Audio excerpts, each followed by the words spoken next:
ಅಂತಾರಾಷ್ಟ್ರೀಯ ಮಹಿಳಾ ದಿನಾಚರಣೆ ಅಂಗವಾಗಿ ಗುಡಿಬಂಡೆ ನ್ಯಾಯಾಲಯದ ಆವರಣದಲ್ಲಿಂದು ನಡೆದ ಕಾನೂನು ಅರಿವು ಕಾರ್ಯಕ್ರಮದಲ್ಲಿ ನ್ಯಾಯಾಧೀಶರಾದ ಸವಿತಾ ರುದ್ರಗೌಡ ಚಿಕ್ಕನಗೌಡರ್ ಕಾರ್ಯಕ್ರಮಕ್ಕೆ ಚಾಲನೆ ನೀಡಿದರು.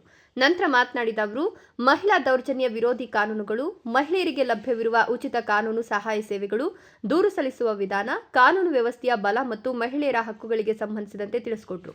ವಕೀಲರ ಸಂಘದ ಅಧ್ಯಕ್ಷ ಅಶ್ವಥ ರೆಡ್ಡಿ ಮಾತನಾಡಿ, ಪುರುಷ ಮಹಿಳೆ ಸಮಾನತೆ, ಗೌರವ ಮತ್ತು ನ್ಯಾಯ ಇವೆಲ್ಲವೂ ಸಂವಿಧಾನ ಕೊಟ್ಟ ಮೂಲಭೂತ ಹಕ್ಕುಗಳಾಗಿವೆ ಎಂದರು.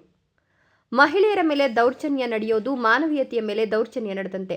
ಹಿಂಸೆ ಕಾಣುವ ಮಹಿಳೆಯರು ಭಯ ಪಡಬಾರದು. ಕಾನೂನು ಅವರ ಬೆನ್ನಿಗೆ ನಿಂತಿದೆ. ಗೃಹ ಹಿಂಸೆ ತಡೆ ಕಾಯ್ದೆ, ಫೋಕ್ಸೋ ಕಾಯ್ದೆಗಳು ಸಂಕಷ್ಟದಲ್ಲಿರುವ ಮಹಿಳೆಯರಿಗೆ ಸರ್ಕಾರ ಒದಗಿಸಿರುವ ನೆರವು ಕೇಂದ್ರಗಳು ಅಂದರು. ಆಂತರಿಕ ದುರ್ನಿವಾರ ಸಂಸ್ಥೆಯಲ್ಲಿ ಆ ಸಂಸ್ಥೆಯಲ್ಲಿನ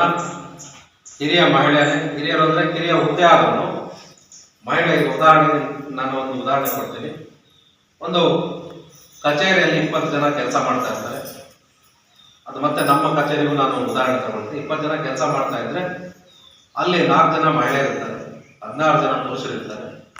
ಆದ್ರೆ ಅಲ್ಲಿ ಆ ಕಚೇರಿ ಮುಖ್ಯಸ್ಥ ಪುರುಷ ಅಧಿಕಾರಿ ಆಗಿರ್ತಾರೆ.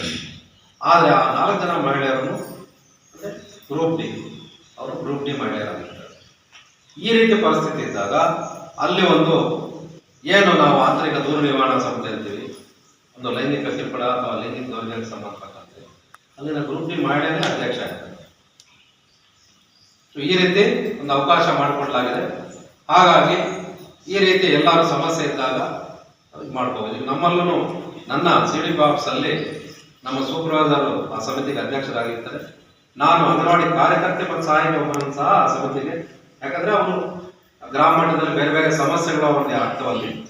ಆ ರೀತಿ ಆ ಸಮಿತಿಯಲ್ಲಿ ಅಂಗನವಾಡಿ ಕಾರ್ಯಕರ್ತೆ ಸಹಾಯಕ ಸಹ ಇದ್ದಾರೆ. ಸೊ ಹೀಗಾಗಿ ಇದೇ ನಮ್ಮ ಡಿಗ್ರಿ ಕಾಲೇಜಲ್ಲಿ ಸಹ ಇದೇ ರೀತಿ ಸಮಸ್ಯೆ ಇತ್ತು. ಅಲ್ಲಿ ಒಬ್ಬ ಫೈನಲ್ ಇಯರ್ ಸ್ಟೂಡೆಂಟ್ ಅಂದ್ರೆ 18 ವರ್ಷ ಮೇಲ್ಪಟ್ಟಿರಬೇಕು.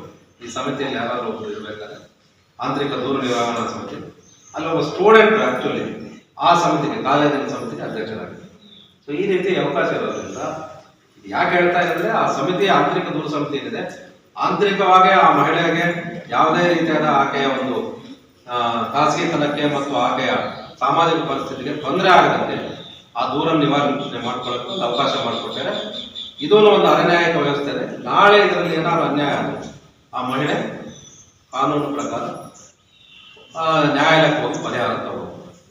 ಮಹೇಶ್ ಗುಡಿಪಂಡೆ, ರಾಯಲ್ಸ್ ಕನ್ನಡ.